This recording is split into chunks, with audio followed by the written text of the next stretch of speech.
Hello to all, ito na naman si Ate Jackie. Napapagod ka na ba? Marami bang katanungan sa iyong kaisipan o sa iyong sa iyong puso? Parang unfair ba ang tingin natin na tayo ay laging um, hindi nasasagot yung mga panalangin natin, o tayo ay laging bigo, o tayo ay laging naloloko? Parang feel mo na ang layo-layo ng Panginoon sa atin, parang ganon.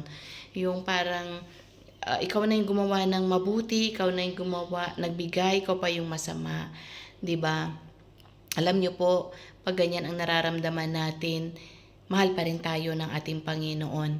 Maaring tinetesting niya yung ating pananampalataya, tinetesting niya yung ating pagkatao, hanggang saan tayo. Pero tandaan po natin, yung mga testing na yan, dyan po tayo tumatatag. Yung mga pagsubok na yan, doon po tayo talagang lumalago sa ating Panginoon. At marami, dahil ang pangako naman ng Panginoon na maraming pagsubok tayong dadaanan, pero kasama po natin ang ating Panginoon. Na manalangin tayo, na sabihin natin, Panginoon, samahan mo ako sa mga pagsubok na ito, sa mga pagsubok na darating sa buhay ko, na makaya ko ito dahil kaagabay mo ako.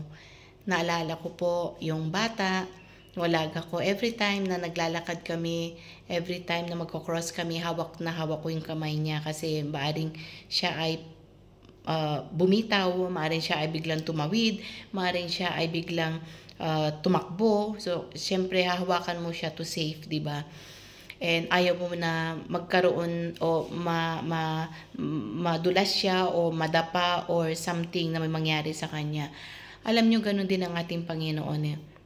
Hawak-hawak po niya ang ating mga kamay.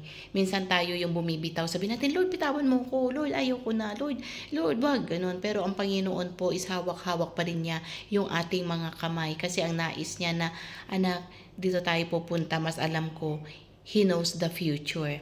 Pero ang gusto natin dito sa kaliwa, ang gusto natin ganito. Pero alam niya, minsan alam niya talaga yung damdamin natin. Alam niya kung ano yung mga nasa isip natin. Alam niya ano ba yung nararamdaman, yung iyak natin, yung talagang parang ayaw mo na. Alam po niya lahat yan kasi He is a knowing God. No, mapagmahal pa rin siya. Hinihintay lang niya na sabi niya, come to me, all who are heavy and heavy laden, and I will give you rest. Lumapit tayo na tayong lahat ng mga napapagal sa Panginoon at bibigyan po niya tayo ng kapahingahan. Kaya kung nafe-feel nyo po na gano'n, lumapit po kayo sa Panginoon. Lord, di ko na po kaya ito. Bigat na po ako. Lord, nahihirapan na po ako. And give it to God. Don't carry that heavy laden. Bigay po natin yan sa ating Panginoon. At sasamahan po niya tayo na magbuhat. Sasamahan po niya doon tayo sa problemang yan. Kung ano may tinatahak natin. At bibigyan niya tayo ng kapahingahan. Dahil kasama po natin, dahil tapat po ang Panginoon. Pag sinabi po niya, ginagawa niya, hindi po yung timing po natin, kundi yung time ng ating Panginoon. Maaaring sabihin natin na, Lord, kasi ito na yung last, kasi Lord, ito na, no. Meron pong timing ang ating Panginoon at alam po niya ang lahat ng nangyayari. Alam niya na ipinanganak ka sa mundong to. Alam niya kung kailan tayo matatapos sa mundong ito. Alam niya kung ano yung pinaghihirapan natin. Alam din niya na matatapos tayo lahat sa ganitong bagay. Yun lang mahirap dahil akala natin nag-iisa tayo, akala natin wala nagmamahal sa tayo. Keep on praying unto God at nandyan po siya. Kasi nadaanan ko rin po yan talaga. But I'm keeping on praying, and Lord, please hug me. Lord, be with me. Lord, shoulder, yan naman, shoulder to lean on natin ang ating Panginoon. At Lord, comforter natin siya. Lagi siyang nandyan, no? Wag tayong mawalan ng pag-asa kasi mahal na mahal po niya tayo. So, I feel you sa mga nakikinig sa oras na ito. Ramdam ko po kayo. So, yun yung payo ko. Just keep on praying God. Keep on going on. Keep on holding to God no matter what. And then, tandaan po natin, Sabi nga sa Ilocano, Balegi is with us. The victory is mine in His perfect time. Dahil nakikipagkarera po tayo. Kung marami, di ba yung runner, marami po yan, tumatakbo talaga sila, di ba? Pero tandaan po natin, ang mananalo, isa lamang po yung pinaka number 1. May pangalawa, may pangatlo, may pang-apat. Pero kung marami man, dapat lagi tayong number 1 na panalo sa ating Panginoon dahil kasama po natin yan.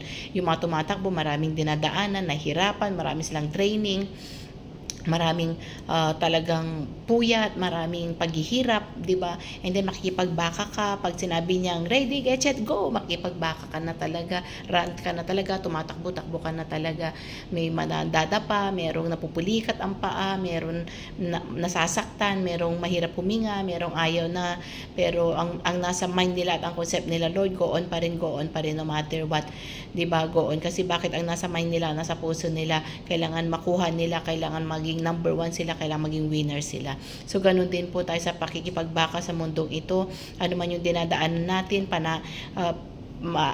lagi na isipin na panalo na tayo, no? Kasi kasama natin ang Panginoon. At tandaan po natin, anong sabi ng Panginoon, nung siya ay nabayubay sa krus ng Kalbaryo, it is done, it is finished. Tinapos na po ng ating Panginoon Diyos. Kaya, kinuha niya na lahat ng mga burden na yan. Kinuha niya na lahat ng mga pagod na yan. So, it is finished, sabi niya, tapos na po yan. Kaya pag dumadaan man tayo dyan, dadaan lang po tayo dyan eh. We are passing by, and then after that finish, bakit kasama po natin ang Panginoon? So tandaan po natin, don't give up. Wag po tayong manlupaypay, wag po tayong uurong, wag natin sabihin, ayoko na. Go on, go on. Time to rest, no? Mag-rest ka muna. Time to think, time to pray. And then rest a little bit, and then go on again until marating mo yung finish line, until ibibigay na ng Panginoon yung hinihingi mo na para sa iyo, and until makamtan mo na, kasi in God's perfect time ibibigay po niya, kasi He loves you. Tandaan po natin, mahal na mahal ka po ng ating Panginoong Jesus. So muli, shalom, shalom, and God bless you all. Bye for now.